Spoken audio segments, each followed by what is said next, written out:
अपमान जड़े व्यक्ति अन्य जनर अपमान कौन पाई करिथाए कौन आपण केबे भाबिचंती एमितिरे भी आमे माने भी बिना किछि कारण रे काहार ना काहार केबे ना केबे अपमान निस्तार करिथिबा एमितिरे आम निजर अपमान भी बहुत थर होई थाए। ए संसार रे जेते जन अछंदी ना काहेकि केही ना किए केबे ना केबे काहार ना काहार निस्तार अपमान करिथिबे। जेमिति कि जने स्वामी ता स्त्री अपमान करिथाए, जने पिता ता संतान अपमान करिथाए। अर्थात आमठारु शक्तिशाली लोक माने आमर अपमान करिथांती। जदि आमे बलवान होइथिबा तेबे अपमान बदल रे आमे लड़ाई करिथाउ, किंतु जदि आमे ताठारु कम बलवान होइथिबा तेबे आमे धीरे रहि जाऊ। एमिति भाबे आमे निजको दुर्बल और असहाय मान नै थाउ। आमको एमिति लागे आमे बहुत छोट ता आगरे। जदि आमर के अपमान करे आमको एमिति लागे आम आत्मा को बाधि जाए। किंतु आपण केबे भाबिचंती जणे अन्य जनर अपमान कौन पाई करिथाए?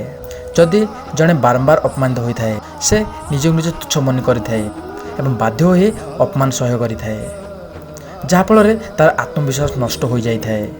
जदि जणे अन्य जनर अपमान करूछि तेबे से कौन पे अपमान करूछि? अपमान करी ताको कौन मिलुछि?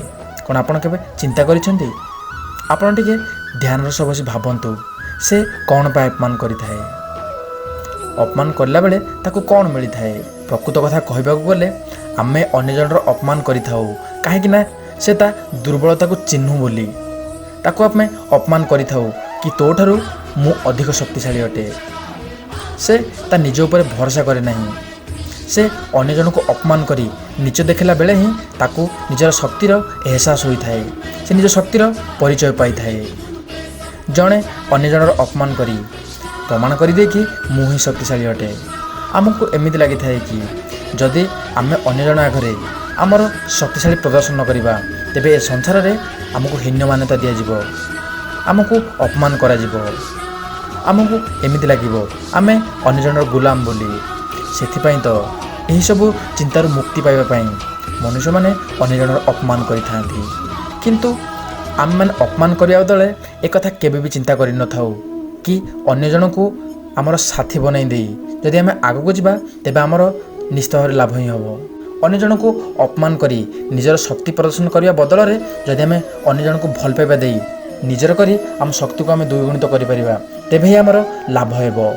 किंतु जे व्यक्ति निज ऊपर निजर भरोसा न थाए, निज ऊपर निजर आत्मविश्वास न थाए, ସେହି व्यक्ति ही अन्यर अपमान करि थाए एवं ସେହି व्यक्ति भितरे केबे भल पाइबा सृष्टि होई न थाए।